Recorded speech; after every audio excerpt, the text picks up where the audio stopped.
So we're going to talk about this part, and I know this is going to be really helpful for you all. Target audience. So I have a little quote at the bottom that I say all the time. You are not for everyone who's online.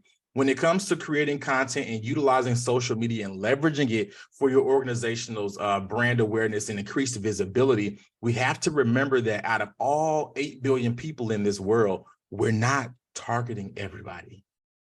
We're not. We're trying to talk to a specific person with a specific issue or a specific need that we have the solution for.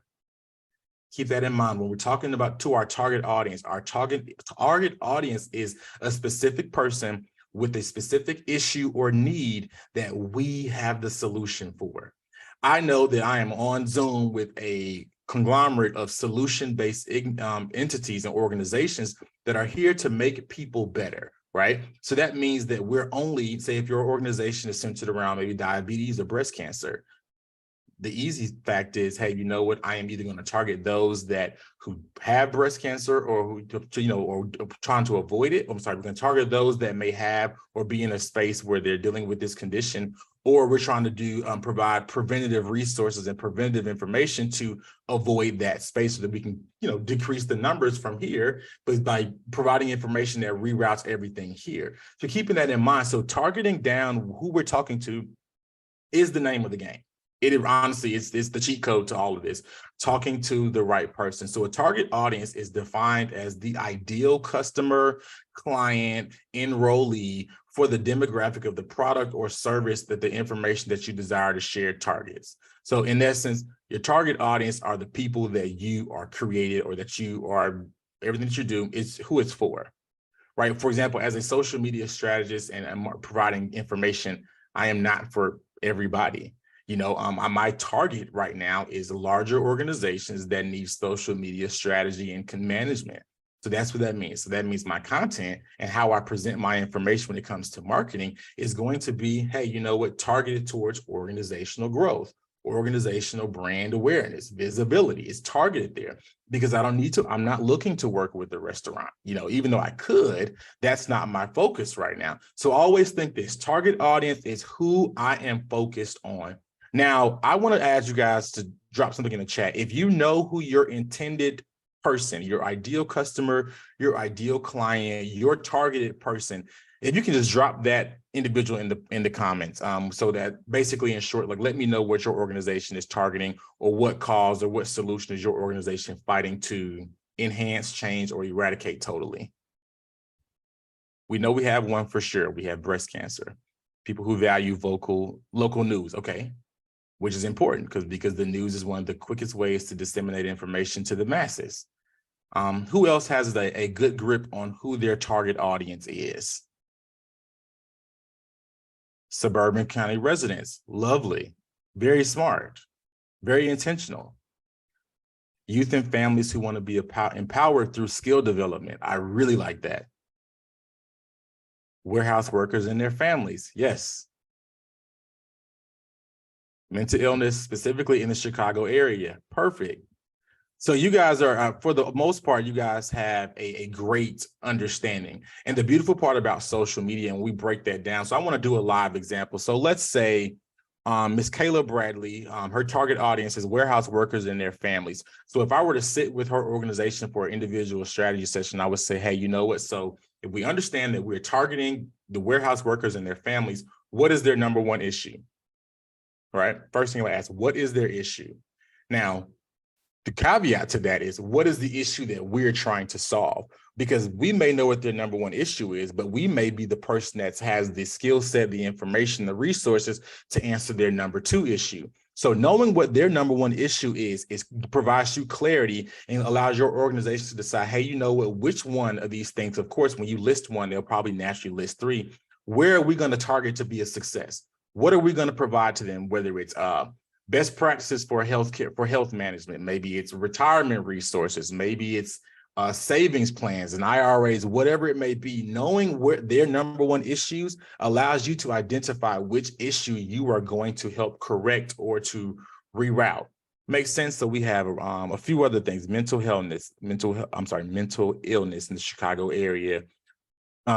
Ms. Benson, we're targeting food insecurity. Great. So we already know that means a certain type of area. So what's going on with food insecurity? Where is this? What's the stem? What's the issue? Let's bring the awareness as to why food insecurity or why there's possibly a food desert. Let's have those conversations, and utilizing social media with that information will give you the space to be able to target and speak directly to those people. Now, let me tell you the science behind it from the marketing perspective. When it comes to sharing information or getting information to someone, and I mentioned it briefly earlier, you try to do two things: hit the heart or ignite pain. Hit the heart or ignite pain. So when you guys are on social media and sharing some information that, and I know it may sound a little tough to say some of these things, but it's the truth. You are looking to pull a heartstring or to remind someone of the pain that they're in. That is typically how you get someone to make a move. Now, psychologically, I know it may feel weird, but think about it. How many times have you made an emotional purchase just because it pulled on your heart? That commercial with Sarah McLachlan singing about the arms of an angel, and they have those sad dogs, and I'm a dog lover. Every time I see that, I end up making a donation, right? Because it pulled on my heartstring. But also there have been moments and times where I've made purchases simply because somebody highlighted the pain that I had. I was like, you know what? I need that. So those are two different ways to market and to speak to your individual, your target audience, is remembering that you can alternate between those two, showing information or presenting your information in a way that pulls on the heartstring. And then also, for the flip side of that, sometimes highlighting the pain that somebody may be in, but immediately leading out with, hey, this is the solution to that, whether that is treatment, whether that's scheduling a discovery call or scheduling a consultation or coming into our office for a free test, whatever it may be. But sometimes you've got to remind people that they are not at their best for them to do this thing like respond. Because of course, the beautiful part about where you all are in your organizations, they're impact focused. So if people aren't being impacted, I don't want to say there's no need for you, but there's a gap between what you want to do and what you're doing. But often that gap is typically sometimes the small but subtle reminders of pain, and how you all can immediately follow with, you guys have a solution to that pain, because people are looking for solutions. One of the great ways when it comes to marketing, especially putting information out, is to make sure that people are aware that, hey, you know, I'm going a place, but I'm going to leave there a little bit better than I came. Now, that better may not be instant physically, or may not be an instant healing, but sometimes it'll be more, they'll feel like they have support. Sometimes they'll have more information than what they came in with. And that is a space and a gap that your organizations will now be able to close, because you have created a level of buy-in in a person that needs what you all have. So, but I want to give you guys a little thing to help you understand the target audience mindset. There are four types. There are four categories that target audiences kind of fall in, and that your content should go and where it should flow. And those types are the demographic, psychographic, behavioral, and geographic. And these are really simple. Your demographics: who are you for? Is it men, women? What's the age range? What's the breakdown? What's the exacts, right? Psychographic: what are some of the psychological things or challenges or hurdles that your organization or your audience may be dealing with? You know, for example, we can use breast cancer. It's, you know, breast cancer is one component, but what are some of the things that psychologically someone who is battling or getting ready to win the fight with breast cancer, what are some of the things that they're surviving through? What are they going through? What are they thinking through sometimes on a day-to-day basis? That could be a direct point for content creation, because what it may do, it may be triggering positive thoughts, or maybe some positive actions or tools or resources, depending on what your organization may be, on how, you know, somebody can psychologically stay well in the midst of a health fight. Behavioral: if your organization is centered around maybe youth impact, what are some of the behavior trends that these kids are experiencing? What are they experiencing? How can your organization redirect or recorrect or adjust that? And geographic, of course, like some things are geographic. Some issues are more pertinent in certain regions. So kind of keeping that in mind, that it's okay if your target audience is nailed down or niched down or specified, but keep these things in mind, because these give you great spaces to be able to diversify what kind of stuff you share. Just to kind of help you out in that space right there.